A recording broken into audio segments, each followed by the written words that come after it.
What's up, everyone? I'm Nathan Graham Davis, and I'm a professional screenwriter. I rebroke into Hollywood in 2021, got my first movie made in 2022, and I'm leaving behind my day job in 2023. This is a series about being a newly pro writer and all of the highlights and challenges and surprising insights that come along with that.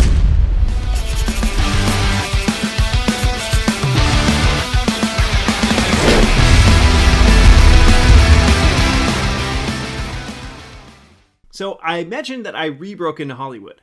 I broke in once around 2012, couldn't quite get a career going, bailed after a couple years. In 2020, I realized that I still truly wanted to make movies, so I got after it again and documented much of that in my re-entry series.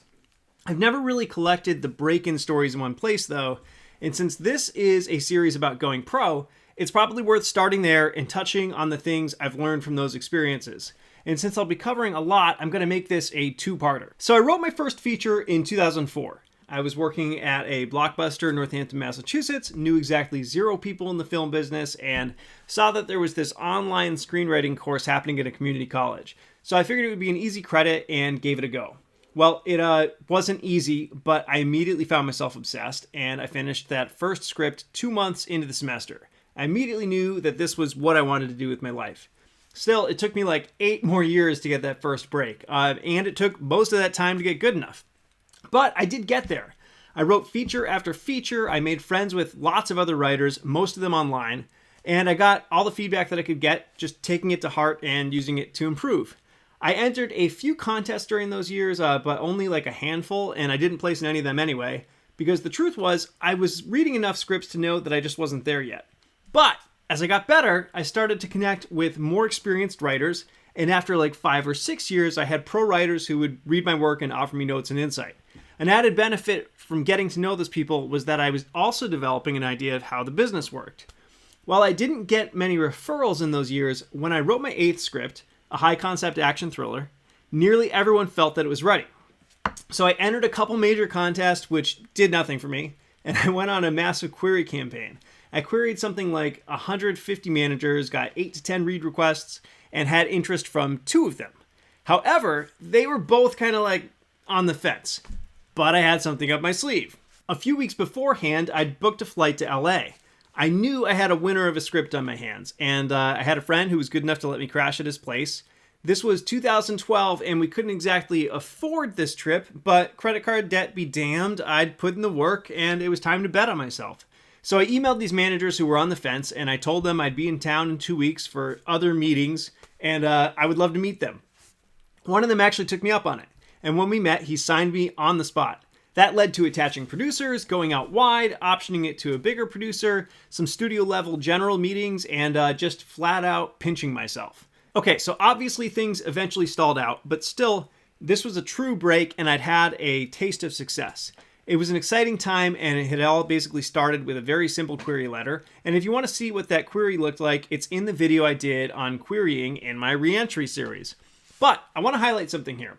None of that could have happened without many years of disciplined hard work, a fantastic circle of writer friends that I'd cultivated over all those years, a professional script with a high-concept logline that I knew was a winner, and a steadfast belief in myself. That script and that self-confidence were a result of all that hard work and all those friends. So continuing on, that first movie fell apart for some incredibly frustrating reasons that I can't really touch on publicly. I did work for other producers and execs, but I did it for free, and I did it on their ideas and ended up spinning my wheels and wasting a ton of time. I wrote another spec, but my manager didn't have any interest in it, and he didn't have any interest in the other ideas I was bringing him either, so I parted ways with him in late 2014, made a small effort to find another manager, and when that failed, I decided I was done. I had 2 little kids, a promising day job, and I figured I would just write things for me, and that would be good enough. But sometime around 2016, I woke up one morning with a killer idea and just knew I had to write it, so I did, and it became a sci-fi thriller called The Continuum. I wrote it in what I considered to be a smart, strategic fashion at a budget in like the $1 to $2 million range that I was sure would get people excited because it just makes it so much easier to make, right? Well, I sent it to a lot of friends. Many of them loved it. But even with 6 WGA writers referring me to various reps and producers, no one would read it. No one. It was a time travel script, which people felt was played out, and it was too small. and apparently that's a thing. So I considered that the final nail in the coffin, and I moved on until 2020. In 2020, I decided I just had to make movies no matter what, and so I started my re-entry series. And you may have noticed I spent that entire series interviewing other writers, nearly all of whom were friends of mine or at least acquaintances from those earlier years, and it was a fantastic experience. I learned a ton, and after 6 months, I'd written a new spec called Aether, and I felt it was ready to go. I made a rock-solid list of something like 60 managers and assistants and launched my query campaign, and I was met with silence by absolutely everyone, except for John Zauzerny, who was kind enough to read it because I'd mentioned him in a video that I'd done earlier, and he passed. So I was really frustrated because I felt the script was my absolute best work, and I couldn't even get anyone to look at it. It felt like the Continuum all over again. So I'd mentioned in my re-entry series that even though referrals are the best way in, I wasn't going to ask for them because I wanted to prove I could break in cold. If queries didn't work, I said that I'd try out contests in the blacklist, and so that's exactly what I did. I entered Aether and the Continuum into Nickel, Page, Austin, Script Pipeline, and I bought 2 blacklist evaluations for each. With the blacklist, in order for them to promote you to all of the managers and producers who subscribe to their service, you need to get an 8 out of 10.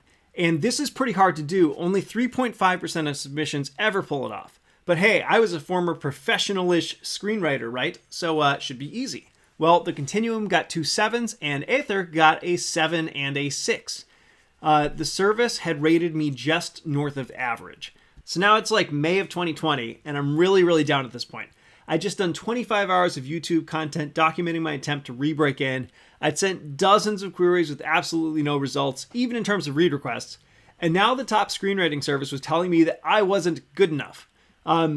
I thought that I was ready for rejection after so many years of it, but the truth is I took all of this really hard, felt humiliated, and got pretty depressed.